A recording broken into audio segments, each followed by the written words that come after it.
Hello and welcome back to the channel.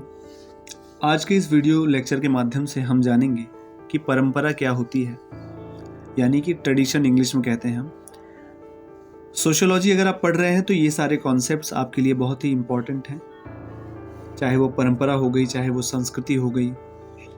ठीक है, तो इस वीडियो में हम जानेंगे कि परंपरा क्या होती है। फिर उसके बाद हम बात करेंगे परंपराएं जो दो प्रकार की होती हैं, लघु परंपरा और बृहत परंपरा के बारे में हम आगे बात करेंगे। आइए देखते हैं। एक विभिन्नता युक्त समाज के रूप में भारतीय समाज का निर्माण ऐसे बहुत से छोटे बड़े समुदायों से मिलकर बना है जिनकी परंपराओं, धार्मिक विश्वासों, कर्म कांडों और विचारों में अत्यधिक विविधता यानी कि डिफरेंसेस पाए जाते हैं। ठीक है, यह छोटे और बड़े समुदाय अनेक विशेषताओं के आधार पर एक दूसरे से पृथक हैं यानी कि अलग हैं, लेकिन अपने अस्तित्व के लिए सभी एक दूसरे पर निर्भर हैं। अब इसके बाद दूसरे इस पोर्शन पर हम ध्यान देंगे। भारत के प्रत्येक समुदाय की अपनी कुछ पृथक स्थानीय अथवा लघु परंपराएं हैं जिनके कारण एक लंबे समय से उनकी सांस्कृतिक आत्मनिर्भरता बनी रही है, जबकि दूसरी ओर यह सभी समुदाय अनेक वृहत परंपराओं से बंधे हुए हैं जिनके फलस्वरूप यह सभी समुदाय एक दूसरे से संबद्ध यानी कि एसोसिएटेड हैं तथा एकीकृत यानी कि इंटीग्रेटेड हैं। इससे स्पष्ट होता है कि भारत में लघु तथा वृहत परंपराओं की प्रकृति को समझे बिना भारतीय समाज की सांस्कृतिक संरचना को नहीं समझा जा सकता। अब आइए सबसे पहले हम समझते हैं कि परंपरा क्या होती है। इसके लिए हम सीधे कॉपी पर चलते हैं, वहां मैं आपको समझाता हूं कि परंपरा क्या होती है। देखिए, परंपरा के लिए जो एक डेफिनेशन दी गई है, ट्रेडिशन किताब का नाम है, 1981 की पुस्तक है, एडवर्ड शिल्स के द्वारा लिखी गई है। इसमें उन्होंने परंपरा की बहुत ही छोटी परिभाषा दी है जो कि बहुत ही सभी के द्वारा मान्य है। ये जो डेफिनेशन इन्होंने दी है छोटी सी परंपरा के बारे में, ये सारे जो विद्वान हैं सभी ने इसको माना है। एडवर्ड शिल्स के अनुसार परंपरा वह चीज है जो अतीत से वर्तमान तक प्रसारित या सौंपी जाती है। फिर से ध्यान देंगे स्टेटमेंट पर। परंपरा वह चीज है जो अतीत से वर्तमान तक प्रसारित या सौंपी जाती है।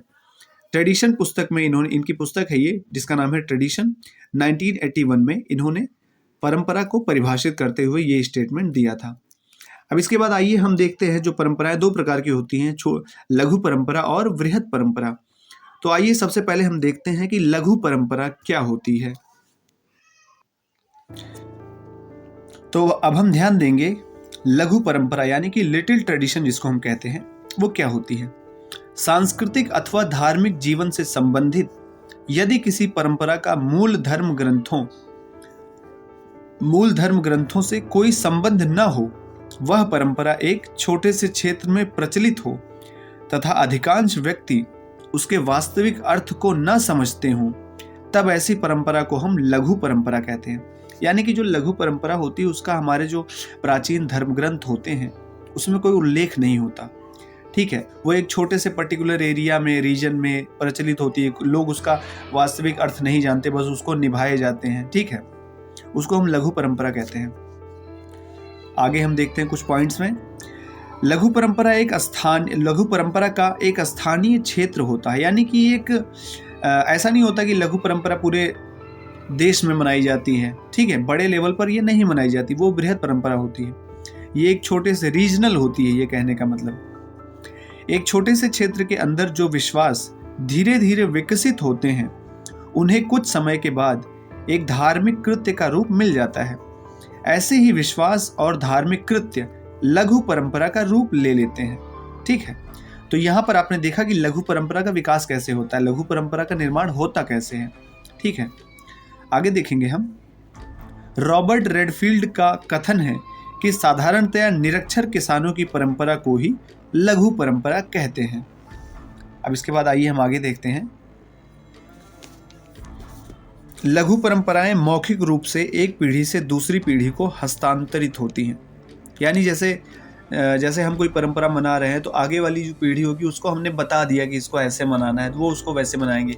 बता के ऐसे ओरली हमने उनको ट्रांसफ़र किया, वो आगे ऐसे मौखिक रूप से ओरली ट्रांसफ़र करते जाएंगे।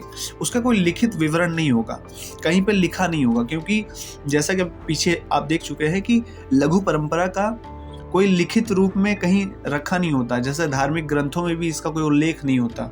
ठीक है, साधारणतया मूल धार्मिक ग्रंथों में लघु परंपराओं का कोई उल्लेख नहीं होता है। ठीक है, तो ये था लघु परंपरा के बारे में। अब आइए हम देखते हैं कि वृहत परंपरा क्या होती है।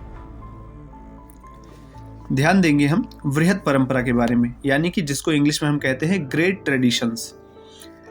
ग्रेट ट्रेडिशंस यानी कि वृहत परंपराओं में कर्मकांडों की पूर्ति के साथ ही उपयोगिता और तर्क का पक्ष भी निहित होता है। वृहत परंपराओं के अंतर्गत बौद्धिक तथा नैतिक दृष्टिकोण का भी समावेश होता है। भारतीय संदर्भ में होली, दीपावली, दशहरा, शिवरात्रि आदि त्योहार वृहत परंपरा के अंतर्गत आते हैं। अब ये जो देखिए, जैसे होली का जो त्यौहार होता है, दीपावली होती है, दशहरा होता है, इसके अलावा हम कहते हैं शिवरात्रि वगैरह होती है, ये हमारी वृहत परंपरा के अंतर्गत आती है। ठीक है, इसमें होता क्या है कि ये पूरे देश भर में, पूरे हिंदुस्तान में ये चीज़ें मनाई जाती हैं, इसलिए इनको हम ग्रेट ट्रेडिशंस, यानी ये बड़े लेवल पर मनाई जाती हैं, सेलिब्रेट की जाती हैं। आगे ध्यान देंगे, वृहत परंपराएं लिखित, शास्त्रीय प्रकृति की, व्यवस्थित तथा चिंतनशील होती है। पीछे अभी आपने देखा था कि लघु परंपरा वो लिखित नहीं होती, वो मौखिक होती है। ठीक है, वृहत परंपराओं का उल्लेख प्राचीन एवं मौलिक धर्म ग्रंथों में होता है। अभी पीछे हमने देखा कि लघु परंपराएं जो होती हैं उनका प्राचीन एवं मौलिक जो धर्म ग्रंथ होते हैं उसमें कोई उल्लेख नहीं होता, लेकिन वहीं बृहत परंपराएं जो होती हैं उनका उल्लेख प्राचीन मौलिक धर्म ग्रंथों में होता है। ठीक है, वृहत परंपराओं का स्वरूप राष्ट्रीय होता है, नेशनल लेवल पर। अभी बताया मैंने कुछ देर पहले आपको कि पूरे देश में ये चीज़ें मनाई जाती हैं। दीपावली पूरे भारत में मनाई जाती है, होली पूरे भारत में मनाई जाती है, दशहरा पूरे भारत में सेलिब्रेट होता है। ठीक है,